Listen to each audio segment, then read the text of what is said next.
కరుణాతరంగితాక్షీం సతపాశాంకుశ పుష్పపాణజాపాం అనిమాదిభిరావృతాం మయూఖైరహమిత్యేవ విభావయే భవానీం ధ్యాయేత్ పద్మాసనస్థాం వికసితపతనాం పద్మపత్రాయతాక్షీం హేమాభాం పీతవస్త్రాం కరకలితలసత్తేవ భక్తాం వరాంగీం సర్వాలంకారయుక్తాం సతతమభయదాం భక్తనమ్రాం భవానీం శ్రీవిద్యాం శాంతమూర్తిం సకలసరుణతాం సర్వసంపత్ప్రదాత్రీం. నమోదేవ్యై మహాదేవ్యై శివాయై సతతం నమః. నమః ప్రకృత్యై భద్రాయై నియతా ప్రణతాస్పతాం. శ్రీమాత్రే నమః. దేవి భాగవత మహాత్మ్యం మనం చెప్పుకున్నాం. దేవి భాగవత పురాణంలో ప్రథమ స్కంధంలోకి ప్రారంభం చేస్తున్నాం. ప్రథమ స్కంధంలో మొట్టమొదటిగా చేసినటువంటి మంగళాచరణం ఏది అంటే ఓం సర్వ చైతన్య రూపాం తాం ఆద్యాం దేవీంచ ధీమహి బుద్ధిం యా ప్రచోదయాత్ అనే మాట ఉంది. భాగవతం గాయత్రీమయం అని పేరు. అంచేత సర్వ చైతన్య స్వరూపురాలైనటువంటి ఆదిపరాశక్తికి నమస్కారం చేస్తున్నాము. ఆవిడే మన బుద్ధులందరినీ ప్రేరేపింపజేయాలి. మనకి ఏదైనా ఒక ఆలోచన వచ్చినా, లేక ఒక మాట మాట్లాడినా, ఏదైనా పని చేసినా ఇచ్ఛాశక్తి, జ్ఞానశక్తి, క్రియాశక్తి స్వరూపిణి అయిన జగన్మాత యొక్క అనుగ్రహం కనుక ఆ తల్లి పాదార విందాలకు నమస్కారం చేసుకుంటూ భాగవత పురాణాన్ని ప్రారంభం చేస్తున్నాం. సూత శౌనక సంవాదంతో ఆరంభం అవుతుంది. శౌనకుడు చెప్తున్నట్టు సూతుల వారితో అడుగుతున్నారు, నువ్వు చాలా గొప్పవాడివయ్యా, చాలా ధన్యాత్ముడివి, ఎన్నో రకాలైనటువంటి పురాణ సంహితలన్నింటినీ కూడా వ్యాసుల వారి దగ్గర నేర్చుకున్నావు. ఆయన దగ్గర నుంచి నేర్చుకున్నటువంటి విద్యను అంతటినీ కూడా నువ్వు 10 మందికి పంచిపెడుతున్నావు. చాలా సంతోషం. మా పుణ్యవశం చేత నీకు మాకు సమావేశం ఏర్పడింది. మేమందరము కూడా నీ యొక్క మాటల చేత కృతార్థులం అవుతున్నాం. ఇంతవరకు కూడా ఇంద్రియాలకి తృప్తి కలగాలి అంటే కంటికి మంచి విషయం చూస్తే ఆనందం, చెవికి మంచి విషయాన్ని వింటే ఆనందం, అలాగే మంచి భక్ష్యాలు తింటే జిఫ్ఫకి తృప్తి, అలాగే శ్రోత్రానికి తృప్తి ఎక్కడ కుదురుతుంది అంటే మంచి మాటలు వింటే శ్రోత్రాలకి తృప్తి కలుగుతుంది.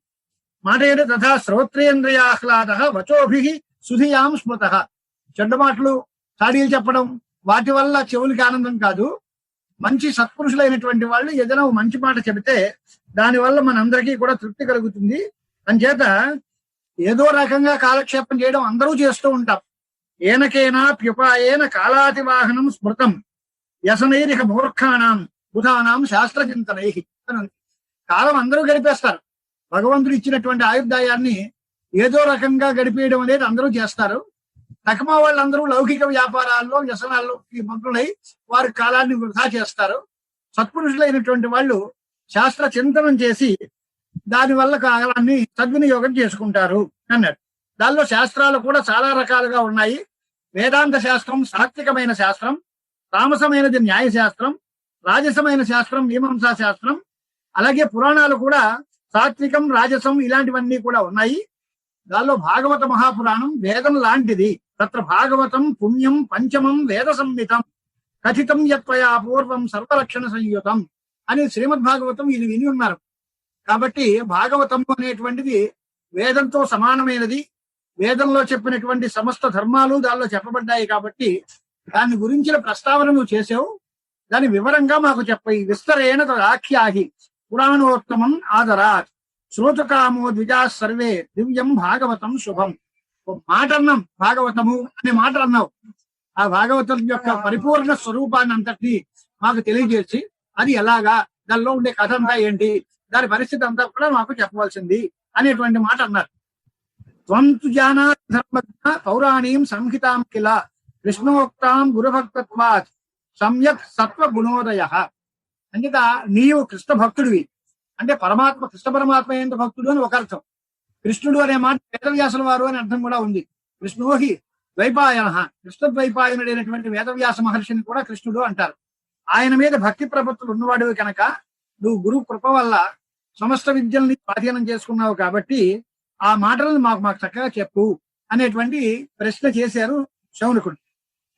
వినా జ్ఞానేన సర్వజ్ఞ నైవ ముక్తి కదాచన. పరమ సిద్ధాంతం ఇది. జ్ఞానాదేవతు కైవల్యం నాణ్య పంథా విద్యతే అయనాయ అని ఎన్ని చోట్ల వేదాంతాల్లో మనం విన్నా ఒక్క జ్ఞానం తప్ప ముక్తికి మార్గం మరొకటి లేదు. రకమావన్నీ ప్రాప్తికి సాధనాలు. ఇంక ఏ పనులు చేసినా, దాన ధర్మాలు గాని, తీర్థయాత్రలు గాని, కర్మలు గాని, ఏమి చేసినా, తపస్సులు, వ్రతాలు, ఇవన్నీ ఏం చేసినా దానివల్ల జ్ఞానం కలిగి మోక్షం కలగాలి. ఎందువల్ల అంటే జ్ఞానం చేత మాత్రమే అజ్ఞానం పోతుంది. అజ్ఞానం వల్లనే సంసార బంధం ఏర్పడుతోంది. కాబట్టి సంసార బంధానికి కారణమైనటువంటి అజ్ఞానాన్ని తొలగించేటువంటి జ్ఞానము మనం పొందాలి. అటువంటి జ్ఞానము అనేది మనకి ఎలా వస్తుంది అని అంటే, ఈ కాలచక్రంలో తిరుగుతూ ఉండేటువంటి వాళ్ళకి ఈ పుణ్యమైనటువంటి భాగవత పురాణం చదివితే ఆ తత్వజ్ఞానం మనకి లభిస్తుంది. దానివల్ల మనం ముక్తులం అవుతాం. అంచేత పరమ పావనమైనది, ముక్తిప్రదమైనది, చాలా రహస్యమైనది, ముముక్షువులు అందరూ సదా సర్వదా సేవించవలసింది అయినటువంటి ఈ మహాపురాణాన్ని మాకు అనుగ్రహించి చెప్పాల్సిందిగా కోరుతున్నాము అని శౌనక ప్రశ్న అని పేరు. ప్రథమ స్కంధలో మొదటి అధ్యాయం ప్రశ్నతోటి మొదలు. ఎవరైనా సరే నాపృష్ట కశ్చిత్ బ్రూయాత్ అని ఉంది. ఎక్కడైనా సరే ప్రశ్నించకుండా ఎవరికి చెప్పకూడదు. వాళ్ళు అడిగితే చెప్పాలి తప్ప అసూయాపరులు, భక్తి లేని వాళ్ళు, ఆస్తిక్య భావం లేని వాళ్ళు, దైవ బ్రాహ్మణ నింద చేసేవాళ్ళు, వారికి ఇలాంటి విజ్ఞానాన్ని అందించకూడదు అనేటువంటి మాట ఉంది. శ్రోత్రియుడు, ఆస్తికుడు, దైవ బ్రాహ్మణ భక్తి గలవాడు, వాడు తెలుసుకోవాలి అనేటువంటి జిజ్ఞాస కలిగిన వాడికి అయితే వాళ్ళకి చెప్పాలి తప్ప వాళ్ళు అడగకుండా మనకి ఉత్తినే ఇస్తే, ఫ్రీగా డిస్ట్రిబ్యూట్ చేసినట్లయితే దాని విలువ చచ్చిపోతుంది. ఎంత అందమైన వస్తువైనా మనం ఉచితంగా పంచిపెట్టేస్తాము అంటే దాని మీద ఎవరికి గౌరవం ఉండదు. అదే డబ్బిచ్చి కొనుక్కుంటే దానివల్ల చాలా శ్రద్ధగా దాన్ని జాగ్రత్త పరుచుకునేటువంటి పరిస్థితి ఉంటుంది. అంచేత శౌనకుడు ప్రశ్న చేశారు. సూతుల వారు సమాధానం చెప్తున్నారు. నేను చాలా ధన్యున్నయ్యా అన్నాడు. ఎందువల్ల అంటే నువ్వు ఇలాంటి మంచి మాట నువ్వు అడిగావు కనుక నేను చెప్తున్నాను. శ్రీమద్ భాగవత పురాణంలో కూడా మాట ఒకటి ఉంది. వాసుదేవ కథా ప్రశ్న పురుషాం స్త్రీన్ పునాతి. వాసుదేవుడి యొక్క చరిత్రని గురించినటువంటి ప్రశ్నలు ముగ్గురిని ధరింపజేస్తాయి. ఎవరు ముగ్గురు అంటే, ఒకడు అడిగేవాడు, రెండు చెప్పేవాడు, మూడు వినేవాళ్ళు అందరూ. వక్తారం పృచ్ఛకం శ్రోతృన్ తత్పాదశైలం యథా అని.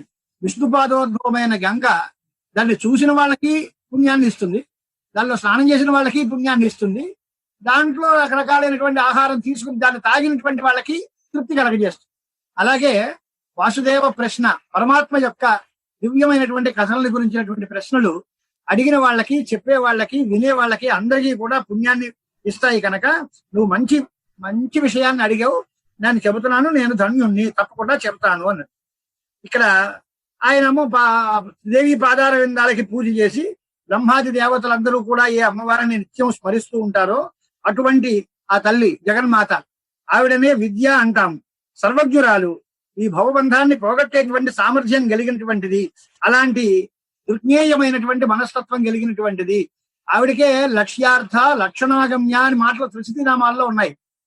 పరమాత్మ స్వరూపం అమ్మవారు లక్ష్యార్థ స్వరూపం, తత్పద లక్ష్యార్థం. తత్పదానికి లక్షణ చేత చెప్పబడుతుంది. మరొక అర్థం లక్షణాగమ్య అంటే లక్షణ చేత కూడా గమ్యం కానిది అని అర్థం. అంటే లక్షణ చెప్పాలి అంటే కూడా దానిలో ఏదో ధర్మాలు ఉండాలి. ఇప్పుడు గంగలో గొల్లపల్లి ఉంది అంటే గంగ అనే దానికి ప్రవాహం అర్థం. ప్రవాహంలో పల్లెలు ఉండదు కనుక ఒడ్డున తీరం మీద అని అర్థం. ప్రవాహము అని చెప్పేటువంటి గంగా పదానికి తీరము అని అర్థం చెబుతాం. దీన్ని లక్షణ అంటాం. ఆ లక్ష్యార్థం అంటే ఒరిజినల్ గా చెప్పబడినటువంటి అర్థానికి అన్వయం కుదరకపోతే దానికి సంబంధించినటువంటి మరో అర్థం ఉంది, లక్షణ చెప్పం. అలాగే సర్వజ్ఞమైన చైతన్యము అని తత్పదార్థం అయితే ఆ సర్వజ్ఞత్వము అనే అంశాన్ని వదిలేసి కేవల శుద్ధ చైతన్యము, పరమాత్మ శక్తి, పరమాత్మ స్వరూపము, శుద్ధ సర్వ చైతన్య రూపం అనేటువంటి మాట చేత ఏ చెప్పబడిందో అది లక్ష్యార్థము అన్నారు. దాని యందు ఏవైనా ధర్మాలు ఉంటే, ఈ శక్యార్థముతో సంబంధం ఉంటే అది లక్ష్యార్థం అనాలి. అది కూడా లేదు కనుక లక్షణ అగమ్య యతో వాచో నివర్తంతే అప్రాప్య మనసా సహా అని ఆ పరమాత్మ తత్వాన్ని చెప్పడానికి వాక్కులు సరిపోవు. ఏ వాక్కుల చేత అది తెలియబడదు. అలాంటి అనిర్వచనీయమైన అపురూపమైన వస్తువు చైతన్య స్వరూపం. అది ఆదిపరాశక్తి యొక్క నిజమైన స్వరూపం. అలాంటి అమ్మవారిని నేను మనసారా ధ్యానం చేసుకుంటాను. ఆవిడ ప్రత్యక్షా భవతి హసా భగవతి సిద్ధిప్రదా స్యాత్ సదా. అలాంటి అమ్మవారు వేదాలకి కూడా దొరకకుండా ఉండేటువంటి చాలా దుర్విజ్ఞేయమైన స్వభావం కలిగినది. ఈ గ్రంథంలో మన స్తోత్రాలు గాని, ఈ కథల్లో గాని ఆవిడ మన కళ్ళ ముందు నించున్నట్టుగా కనిపిస్తుంది. ప్రత్యక్షంగా కూడా కనిపించే రీతిలో ఈ పురాణం సాగుతుంది. కాబట్టి ఆ జగదంబ ధ్యానాన్ని మనం చేసుకుని ప్రారంభం చేస్తాము. మొదటి మాట ఏంటి అంటే, ప్రపంచంలో మన అందరం భాగస్వాములు. ప్రపంచంలో ఉన్నాం. ఈ ప్రపంచానికి సృష్టి ఎవరు చేశారు అంటే బ్రహ్మగారు చేశారు అనే పేరుంది.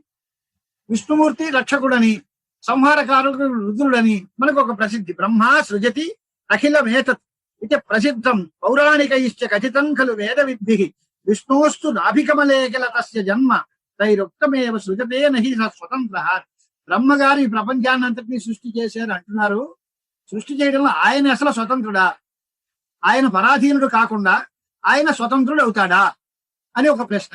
కారణం ఏంటి? ఆయన పుట్టుక విష్ణు యొక్క నాభికమలంలో కలిగింది. ఆయనే పరాధీనమైనటువంటి జన్మ గలవాడు కదా, ఆయన మనందరినీ ఎలా తయారు చేస్తాడు? విష్ణువు యొక్క నాభికమలంలో పుట్టినటువంటి బ్రహ్మగారు స్వతంత్రుడు కాదు.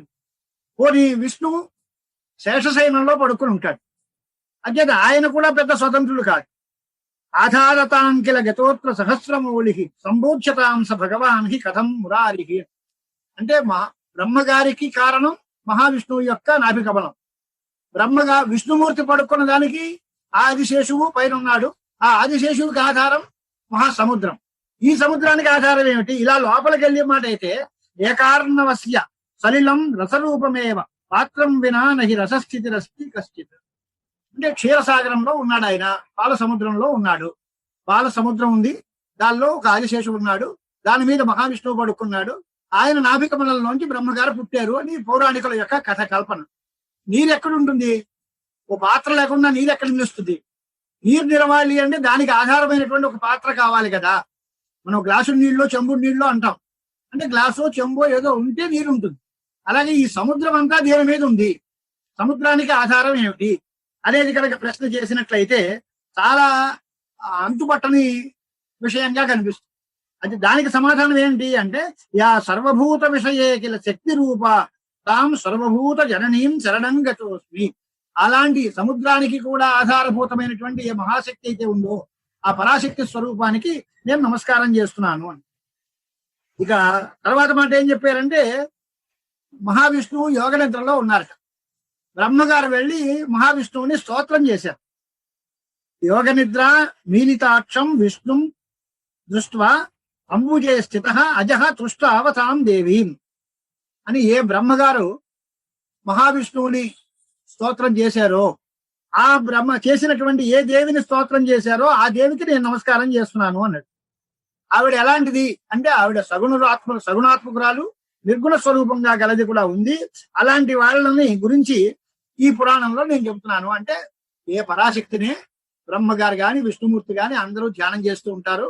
ఆ పరాశక్తి వైభవం అంతా కూడా మనకి ఈ పురాణంలో తెలియబడుతుంది అన్నారు. దీని యొక్క అవుట్స్కెచ్ అనమాట. పురాణం యొక్క స్వరూపం ఎలా ఉంటుంది అనేది ముందు మనకి పరిచయం కోసం దీనిలో 12 స్కంధాలు ఉన్నాయి. మొత్తం మీద 318 అధ్యాయాలు ఉన్నాయి. 300 పూర్ణం అధ్యాయా 18 యుతాః స్మృతాః. 18తో కలిపిన 300 అధ్యాయాలు, అంటే 318 అధ్యాయాలు 12 స్కంధాలు ఉన్నటువంటి ఈ పురాణం. దీంట్లో ఏ స్కంధంలో ఎన్ని అధ్యాయాలు ఉన్నాయి అని లెక్క పెట్టాడు అనుకోండి, మనకి ఆ లెక్కతో సంబంధం ఏం లేదు. వరుసగా రాశారు.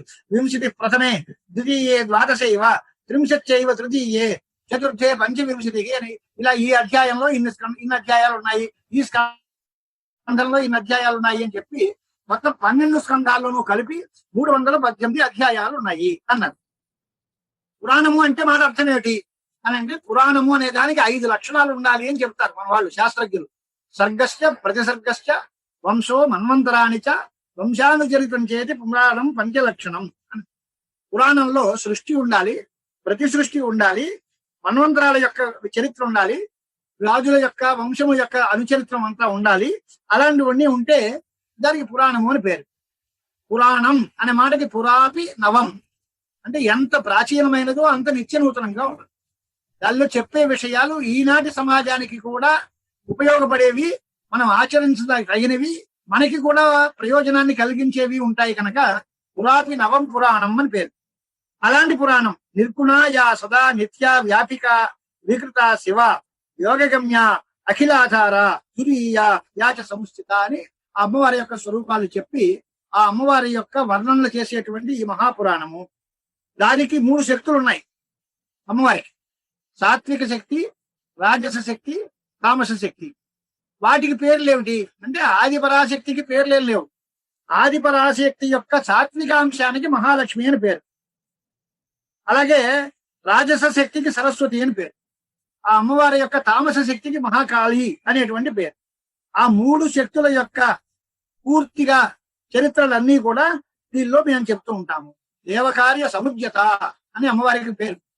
దేవతా కార్యాల కోసం అప్పుడప్పుడు ఆవిడ రకరకాల అవతారాలు ఎత్తుతూ ఉంటుంది. ఆయా అవతారాల గురించి, ఆ అవతారాల్లో ఆవిడ చేసినటువంటి ఘనమైనటువంటి కార్యక్రమాల గురించి, ఆవిడ చేసిన శిష్ట రక్షణం గాని, ఆవిడ చేసిన దుర్మార్గుల యొక్క సంహారం గాని, ఆవిడ చేసినటువంటి లోక ఉపకారం గాని, వీటన్నిటినీ కూడా మనం దీనిలో చూస్తూ ఉంటాము. దీంట్లోనే బ్రహ్మగారు ఎలా పుట్టారు, మహావిష్ణువు ఎలా పుట్టాడు, పరమశివుడు ఎలా పుట్టాడు, హరిద్రుహిణ రుద్రాణం సముత్పత్తి తతస్మృత పాలన ఉత్పత్తి వినాశార్థం ప్రతిసర్గ స్మృతో హి సహా. సృష్టి స్థితి లయములు అనేటువంటి కార్యక్రమాలను నిర్వహించడం కోసం బ్రహ్మ విష్ణు మహేశ్వరుని ఆ తల్లి సృజించింది. తృతీయ స్కంధంలో వీళ్ళ యొక్క కథ పూర్తిగా మనకు వస్తుంది భువనేశ్వరి వర్ణనంలో.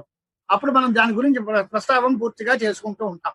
అలాగే సూర్యవంశపు రాజులు, చంద్రవంశపు రాజులు, వాళ్ళందరి యొక్క చరిత్ర కూడా వంశాన చరిత్రలో చెప్తాము అన్నారు. అనేసరికి శౌనకులు అన్నారు, ఏదో పురాణం అన్నారు. అసలు పురాణాలు ఎన్ని ఉన్నాయి, ఎవరు రాశారు అని ప్రశ్నించాడు ఆయన. అంటే కాణితాని పురాణాన్ని బ్రూహి అన్నాడు. సూతుల వారిని శౌనకుడు అడిగాడు, ఎన్ని పురాణాలు ఉన్నాయి, ఎవరు చెప్పారు, వాటి యొక్క సంఖ్య ఎంత అని. ఎన్ని పురాణాలు ఉన్నాయి, ఉప పురాణాలు ఏమిటి, వాటి యొక్క గ్రంథ విస్తరం, గ్రంథం ఎన్ని వేల శ్లోకాల్లో ఏ పురాణం ఉంది, ఆ ఇన్ఫర్మేషన్ అంతా కూడా దీనిలో ఇచ్చారు. మీరందరికీ అంటే మార్గం చూపిస్తే ఆ ఇన్ఫర్మేషన్ పుస్తకాలు చూసి మీరు చదువుకోవడానికి అవకాశంగా ఉంటుంది కనుక ద్వితీయాధ్యాయాలు, ప్రథమ స్కంధం ద్వితీయాధ్యాయాల్లో ఈ ప్రశ్నలన్నీ ఉన్నాయి. దాంట్లో ఈ సూతశౌరక సంవాదము, ఈ పురాణ ప్రవచనము ఇదంతా ఎక్కడ జరుగుతుంది అనేటువంటి ఒక స్థల విశేషాన్ని కూడా చెప్పింది పురాణం. నైమిషారణ్యము అని ఒక అరణ్యం గురించి మనం వింటూ ఉంటాం. అది కలికాలం వచ్చిన తర్వాత, కలికాలంలో అందరూ భయపడిపోతూ ఉంటారు. అలాంటి భయపడిపోయేటువంటి వాళ్ళకి అందరికీ ఒక విశ్రాంతి కల్పించేటువంటి స్థానం ఏది అంటే నైమిషారణ్యం. కలికాల భీతులకి నైమిషారణ్యం ఆధారంగా ఉంటుంది. కారణం ఏమిటి అని అంటే, బ్రహ్మగారు పూర్వం ఓ చక్రం ఇచ్చి, దీన్ని తొలుచుకుంటూ వెళ్ళండి అయ్యా, మనోమయ చక్రం అది, ఆ చక్రాన్ని దొల్లించుకుంటూ వెళ్ళండి, ఎక్కడ దాని ఇరుసు విరిగి పడిపోతుందో అక్కడ మీరు ఆగిపోండి, అక్కడికి కలి ప్రవేశం ఉండదు, అక్కడ మీరు సత్యయుగం వచ్చే వరకు మీ కాలక్షేపం మీరు చేసుకోండి అని చెప్పారట పూర్వకాలంలో. ఆ నిమి అంటే ఇరుసు అది విరిగిపోయినటువంటి చోటు కాబట్టి నైమిషము అని పేరు. నైమిషారణ్యంలో ఆ చక్రం తాలూకు ఆ ఇరుసు విరిగిపోయి అక్కడ పడిపోయింది ఆ చక్రం. అది అంచేత అక్కడ కలి ప్రవేశం ఇక రాదు. కాబట్టి కలేస్తత్ర ప్రవేశో నకదాచిత్ సంభవిష్యతి తావత్ తిష్టతు తత్రైవ యావత్ సత్యయుగం పునః. మళ్ళీ సత్యయుగం వచ్చే వరకు మీరు ఆ నైమిషారణ్యంలో చక్కగా కాలక్షేపం చేయండి, మంచి ఆధ్యాత్మిక గోష్ఠులతో కాలాన్ని సద్వినియోగం చేసుకోండి అనేటువంటి మాట చెప్పారు. దాని తర్వాత సూతుల వారు మళ్ళీ అనుకుంటారు, నువ్వు చాలా దీర్ఘాయుష్మంతుడివి, నీకు ఏ తాపత్రయాలు లేవు, కాబట్టి నీకు పూర్తిగా టైం ఉంది చెప్పడానికి. రిటైర్ అయిపోయిన మాలాంటి వాళ్ళు వినే వాళ్ళకి, మనకి కూడా టైం ఉంది. మళ్ళీ కరోనా వల్ల మనకి అందరికీ కూడా కాలక్షేపానికి వినడానికి తగిన సమయం ఉంది కనుక చెప్పడానికి మీకు టైం ఉంది, వినడానికి మాకు టైం ఉంది. నిర్వ్యాపార వయం నూనం ఏకచక్రాస్మథైవచ.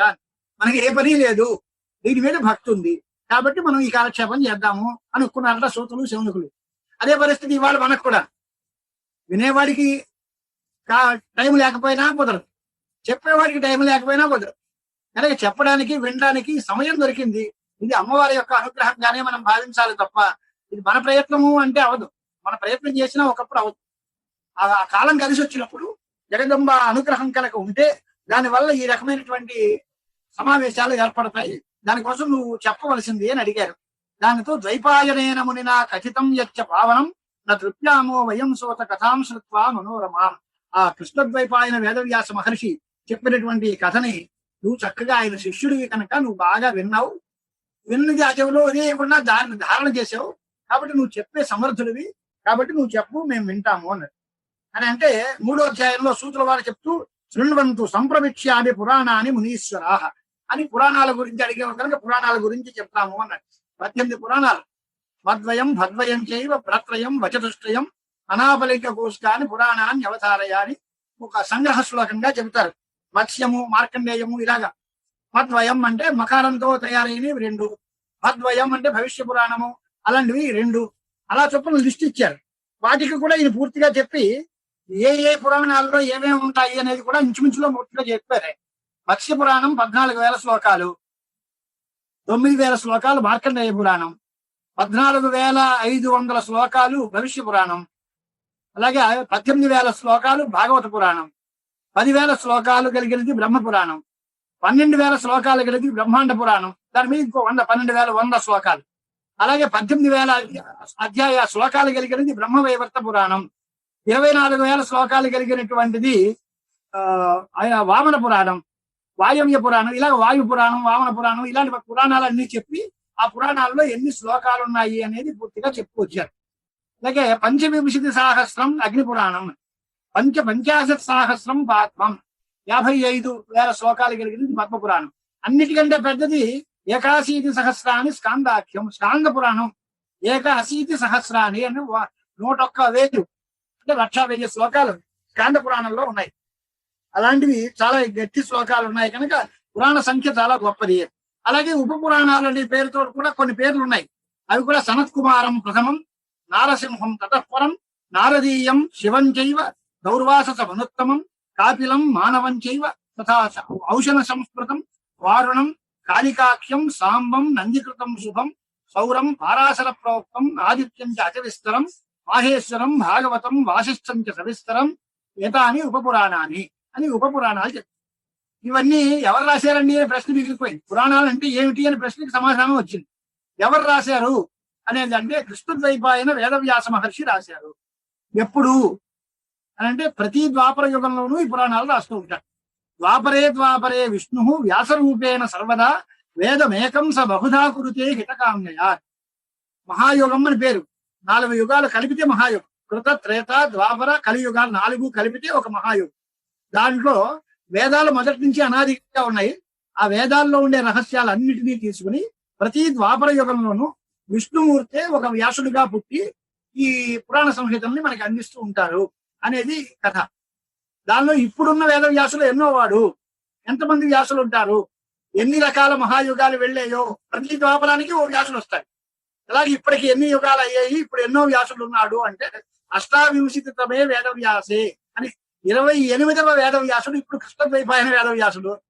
ఇంతకు ముందు 27 మంది వ్యాసులు వెళ్ళారు. వాళ్ళెవరు అనేటువంటి దానికి మనకు కూడా ఈయనే గ్రంథం రాశారు. ద్వాపరే ప్రథమే వ్యస్తాహ స్వయం వేద స్వయంభువ. ప్రథమ ద్వాపర యుగంలో వేదాలు స్వయంభువే, బ్రహ్మగారే దాన్ని అంతటినీ విడబడ్డారు. ఆయనే వ్యాసుడు అనే పేరు వ్యాసపీఠం అన్నమాట. బ్రహ్మగారే మొదటి వ్యాసుడు. తర్వాత ప్రజాపతి ద్వితీయేతు ద్వాపరే వ్యాస కార్యకృతు. ప్రజాపతి అనేటువంటి వాడు 2వ మహాయుగంలో వ్యాస కార్యాన్ని నిర్వహించారు. ఇలా చొప్పున తృతీయేచ ఉసనాహ, చతుర్థేతు బృహస్పతి, పంచమే సవితా వ్యాస, షష్ఠే మృత్యు, తమయే సప్తమే మఘవ, వశిష్ఠస్తు అష్టమే. ఇలా వరుసగా చెప్పుకుని ఏ ఏ యుగాల్లో ఏ ఏ వేదవ్యాసుల వారు ఉన్నారు అనేటువంటి పేరు చెప్పి భరద్వాజుడు, అంతరిక్షుడు, ధర్ముడు, ఆరుని, మేధాతిథి ఇలాంటి వాళ్ళందరూ కూడా వ్యాసపీఠాన్ని అలంకరించి ఆయా యుగాల్లో వ్యాస పురాణ సంహితల్ని మనకి అందించారు. ఆ తర్వాత ఇప్పుడు మనకు వచ్చేది ఏంటి? కృష్ణద్వైపాయనాత్రోక్తం పురాణంచ మయాస్కృతం శ్రీమద్భాగవతం పుణ్యం సర్వ దుఃఖౌక నాశనం.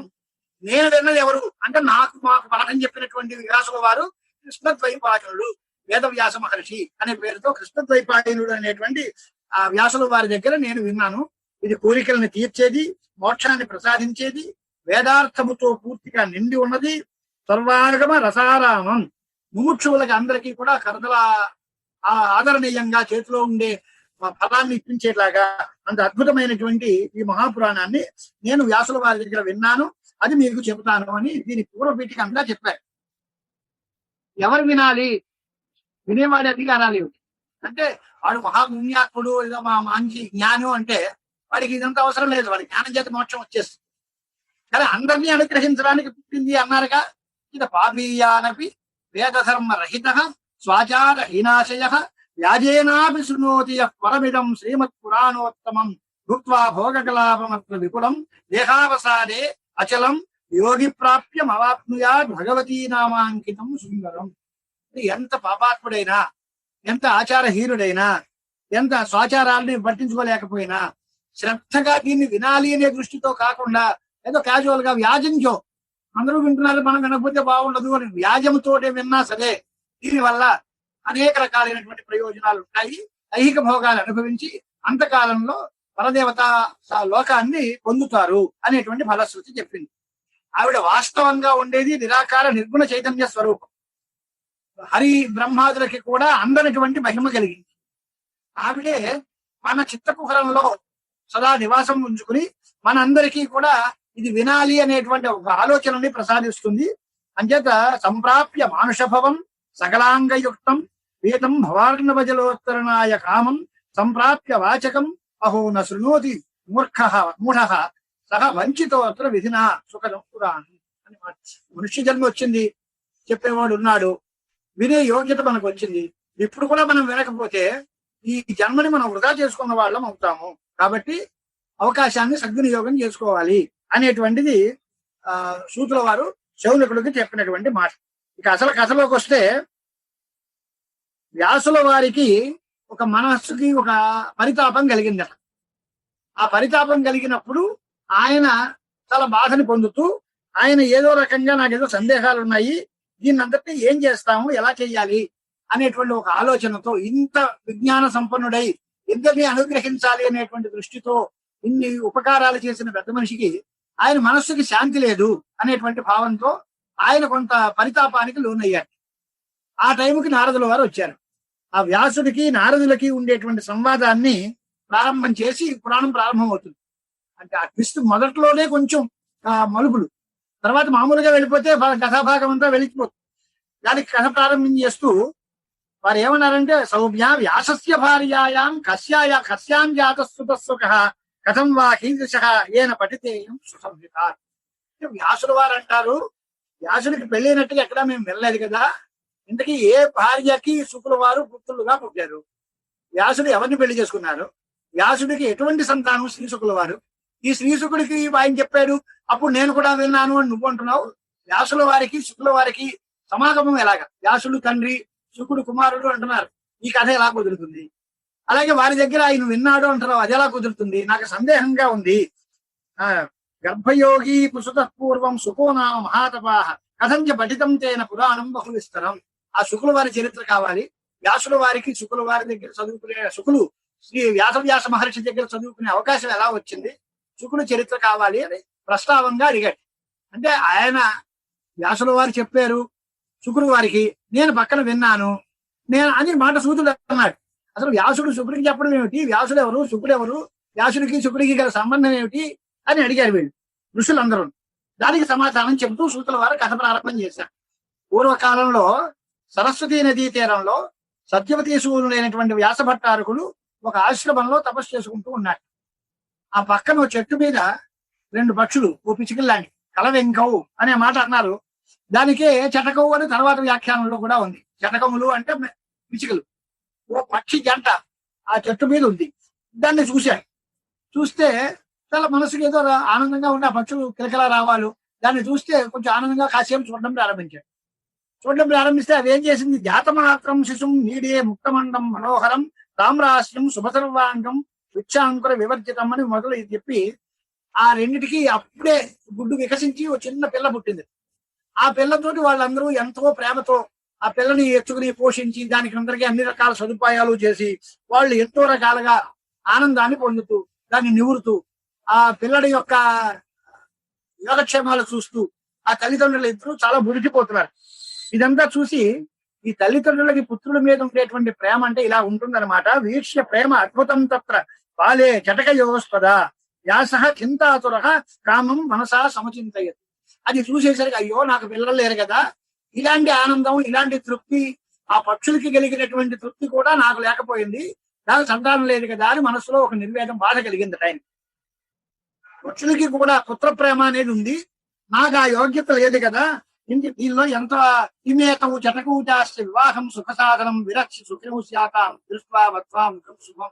చక్కగా కొడుకు పెళ్లి చేయడం, కోడలు రావడం, వాళ్ళకి సంతానం కలగడం, ఆ పిల్లలతో తమ జీవితాన్ని అంతటినీ ఆనందమయం చేసుకోవటం, ఇదంతా కూడా వార్ధకం వచ్చినప్పుడు ముసలితనంలో వాళ్ళు సేవలు చేయడం, ఇలాంటి గృహస్థాశ్రమ సుఖాలన్నీ ఆ జంతువుల దగ్గరికి కూడా ఉన్నాయి కదా సుఖాలు, అది నాకు లేకపోయింది కదా అనేటువంటి బాధ. సుఖములలో ఉత్తమ సుఖం ఏది అంటే పుత్రగాత్ర పరిశ్రంకము అని. అలాంటిది పుత్రగాత్ర పరిశ్రంకం నాకు లేదు కదా, అలాంటిది అపుత్రస్య గతిర్నాస్తి అనేటువంటి మాటలు వింటున్నాం కదా. మరి ఇలాంటి పరిస్థితుల్లో నాకు సుఖం అనేది ఏమాత్రమూ లేదు, దానికోసం నేను దుఃఖాన్ని పొందుతున్నాను. అంచేత ఈ దుఃఖాన్ని పోగొట్టుకోవడం కోసం ఇప్పటికిప్పుడు కొడుకు రమ్మంటే రాడుగా. అంచేత నేను ఈ దుఃఖాన్ని పోగొట్టుకోవడానికి ఏం చెయ్యాలి అంటే తపస్సు చేసి ఓ దేవతాన్ని తృప్తిపరచాలి. తపసా తోషయామ్యత్య కం దేవం వాంఛితార్థం ఇది చింతాతురోస్మి అద్య త్వామహం శరణం గతః. ఈ చింతాతులుగా ఉన్నాడు. ఈ పరిస్థితుల్లో సత్యవతీ సూర్యుడైనటువంటి ఆయన దగ్గరికి నారద మహర్షి వారు వచ్చారు. ఆ నారదుల వారిని అడిగారు, బ్రహ్మర్షివి నువ్వు సర్వకాల సర్వావస్థయందు దేశ సంచారం చేస్తూ లోకానికి అందరికీ ఉపకారం చేస్తూ ఉంటావు, నాకు మనసులో ఉండేటువంటి ఈ బాధ ఇది. అంచేత నేను ఏ దుఃఖాన్ని పోగొట్టుకోవడానికి ఏ దేవతని ప్రార్థించాలి. ఇది వ్యాసేన పృష్టస్తు నారద వేదవిన్ ముని ఉవాచ పరయా ప్రీత్యా కృష్ణం ప్రతి మహామన. అప్పుడు కృష్ణద్వైపాయనుడు వేదవ్యాస మహర్షికి నారదుల వారు చేసినటువంటి ఉపదేశం. పారాశర్య, ఓ పరాశర పుత్రుడైనటువంటి వ్యాసుల, మంచి మాట అడిగావు, కానీ ఇదే మాటకి నేను వెంటనే సమాధానం చెప్పను. మన సంప్రదాయం ఇంత గొప్పది. ఎవరైనా ఒక మాట అంటే వెంటనే ఆన్సర్ అవునో కాదో అని చెప్పేకూడదు. ఇదే ప్రశ్న పూర్వకాలంలో బ్రహ్మగారు మహావిష్ణువుని అడిగారు. ఆ విష్ణుమూర్తి బ్రహ్మగారికి ఈ సమాధానం చెప్పారు. ఆ సమాధానాన్ని నేను నీకు చెబుతున్నాను. మా పెద్దలు ఇలా చేసేవారు, ఇదే సందర్భంలో వచ్చినప్పుడు మా తాతగారు ఇలా చేశారు, మా నాన్నగారు ఇలా చేశారు, లేదా మా గురువు గారు ఇలా చేశారు అని సంప్రదాయం చెప్పాలి తప్ప అబ్రువన్ విబ్రువన్ వా ధర్మం నర పదన వృచ్చతి అని మనం కనుక మనకు తోచినట్టు చెప్పేస్తే అది ఒకప్పుడు పొరపాటు అయితే దాన్నే అనుసరించి వాళ్ళందరూ తప్పుడు మార్గంలో వెళితే ఆ పాపం మనకు కూడా చుట్టూ. కాబట్టి ధర్మం అడిగిన వెంటనే నాకు తోచినట్టుగా నేను నిర్ణయం చేసి చెప్పేయకూడదు అని పెద్దలు అంటానండి. మీరు కూడా కనుక్కోండి, నాకు ఇలా తోస్తోంది, మా పెద్దల దగ్గర నుంచి నేను విన్నాను, నేను 10 మంది దగ్గర చూసినప్పుడు ఇలాంటి ఆచారం కనిపిస్తోంది, తర్వాత మీరు సౌకర్యాన్ని బట్టి మీ వీలుని బట్టి చేయండి అని తప్పుకోవాలి తప్ప ధర్మ నిర్ణయం చేయడం చాలా కష్టం. అంటే ఈయన నారదుల వారందరి వారు కూడా వ్యాసుడు అడిగాడు, నారదులు చెప్తున్నాడు ఏ దేవతను ప్రార్థించాలి అని. ఈ మాట నేను అడగడం కాదయ్యా, బ్రహ్మగారు అడిగారు, మా నాన్నగారు మహావిష్ణువుని అడిగారు, ఆయన చెప్పిన విషయాన్ని నీకు చెప్తాను. జ్ఞానస్థం చ హరీంద్రస్వా పితామే విస్మయం గతః పర్యపృచ్ఛత దేవేశం శ్రీనాథం జగత్పతి. బ్రహ్మగారికి సందేహం వచ్చింది. మహావిష్ణువు దగ్గరికి వెళ్ళి అడగదాం అనుకున్నాడు. ఆయన ధ్యాన నిమీలితాక్షుడై ఉన్నాడు, ధ్యానం చేస్తూ ఉన్నాడు. నేను దగ్గరికి వెళ్తే ఈయనతో ఎవరినో ధ్యానం చేస్తున్నాడు, ఈయన ఏం చేస్తున్నాడు కాసేపు ఊరుకుని ఆయన కళ్ళు తీసి తెలిసిన తర్వాత, తండ్రి నేను ఏదో ప్రశ్న అడగడానికి వచ్చావు అన్నాను, మరి నువ్వేమో ఎవరినో ధ్యానం చేస్తున్నావు, ఎవరిని మీరు ధ్యానం చేస్తున్నారు స్వామి చెప్పండి అని మహావిష్ణువుని అడిగాడు. కారణం సర్వలోకానాం దేవదేవం జగద్గురు, నీవే సమస్త దేవతలకి ప్రభువి, వాసుదేవుడివి, జగద్ రక్షకుడివి, నిన్నే మేమందరం అనుసరించి నీ ఆశ్రయం పొంది మేము తరించాలి అనుకుంటే నువ్వు మళ్ళీ ఎవరినో తపస్సు చేస్తున్నావుగా, నువ్వు ఎవరి గురించి తపస్సు చేస్తున్నావు అని అడిగాడు. అడిగితే ఆయన సమాధానం చెబుతూ, ఆయన అదేం కాదు, మేము మనందరము కూడా ఆ జగదంబ యొక్క కోరిక మేరకు మనం పనులు చేస్తున్నామే తప్ప మనందరం ఎవరూ స్వతంత్రులం కాదు. చాలా విషయాలన్నీ దానిలో ఉన్నాయి వరుసగాను. సృష్టి స్థితి లయములు అనేటువంటి కార్యక్రమాన్ని చేయడానికి మనని ఆయా పనులలో నియోగించింది అమ్మవారు.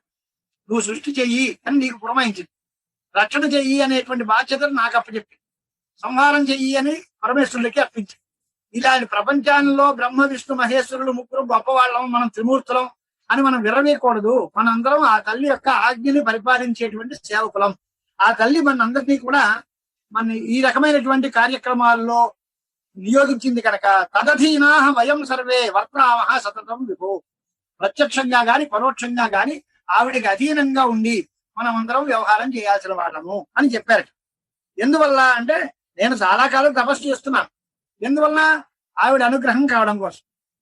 నేనే స్వతంత్రుని అయితే ఇలాంటి మత్స్య కూర్మ వరాహాది ఎత్తు జన్మలు నీచమైనటువంటి శరీరాలను జన్మించాలని నేను అనుకుంటానా? ఈ మహారాక్షసులతో యుద్ధాలు చేయాలి అని కోరుకుంటానా?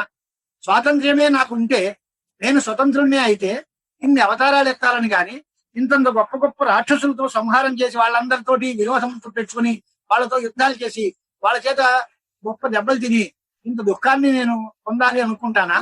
ఇవన్నీ కూడా నా స్వాతంత్ర్యం లేదు, ఆవిడ ఇచ్చ కోసం ఆవిడ ఎలా అనుకుంటుందో అలా జరుగుతోంది అనేటువంటి విషయాన్ని చెప్పి వాళ్ళకి చెప్పి తపశ్చరామి సతతం తదధీనోస్మి అహం సదా కదాచిత్ సహలక్ష్మ్యాచ విహరామి యథాసుఖం కదాచిత్ దానవైస్సార్థం సంగ్రామం ప్రకరోమ్యహం అని. ఒకప్పుడు మహాలక్ష్మితో ఆనందంగా జీవిస్తాను, ఒకప్పుడు మొదటైతే బాధ రాక్షసులతో ఘోరమైన యుద్ధంతో దెబ్బలు తిండి యుద్ధం చేస్తూ ఉంటాను. ఇదంతా నా స్వాతంత్ర్యం అయితే నాకు యుద్ధం ఎందుకు, నేను ఎందుకు చేయాలనుకుంటాను, మత్స్య కూర్మాది శరీరాలు ధరించవలసినంత పనే ఉంది కనుక ఎవరికి ఎందుకు కూడా తిరియజ్ఞోనుల్లో పుట్టాలి అని ఎవరు అనుకోరు. నా అంతటి వాడికి కూడా అది తప్పలేదు అంటే ఆ తల్లి యొక్క ఆజ్ఞ, ఆవిడ యొక్క ఆదేశం ప్రకారం నా కస్యాపి ప్రియోలోకే తిరియజ్ఞోనిషు సంభవ నాభవం స్వేచ్ఛయా వామ వరాహాదిషు యోనిషు. ఇలాగ పొట్టిగా వామనుడుగా పుట్టడం లేదా వరాహావతారం ఎత్తడం ఇదంతా నేను కావాలనుకున్నదా కాదు, ఆవిడ అనుగ్రహం చేత ఆవిడ చెప్పింది ఆచరించాల్సి వచ్చింది. అందుచేత నేను పొందేటువంటి అనేక రకాలైన పరిస్థితులు, విషమ పరిస్థితులు కొన్ని, శుభ పరిస్థితులు కొన్ని. దేవతలందరూ నన్ను స్తోత్రం చేసి నువ్వే మా నాయకుడివి అన్నారు, బాగా ఆనందంగానే ఉంది. తర్వాత యుద్ధం చేయాలంటే నువ్వే చేయి అన్నారు, ఆ హయానున అవతారం ఎత్తవలసి వచ్చింది. అంటే హయగ్రీవ అవతారంతో ఆరంభం ఈ కథ ప్రారంభం. అంటే హయగ్రీవ అవతారంలో ఉండేటువంటి ప్రధాన అంశం ఏమిటి అంటే శ్రీ మహావిష్ణువు తల తెగిపోయింది, శిరస్సు లేకుండా ఉండేటువంటి మహావిష్ణువుకి ఎక్కడో పడుకునేటువంటి ఒక గుర్రం తలను తీసుకొచ్చి దాన్ని అతికించారు. అప్పుడు ఆయన హయగ్రీవుడిగా పుట్టాడు.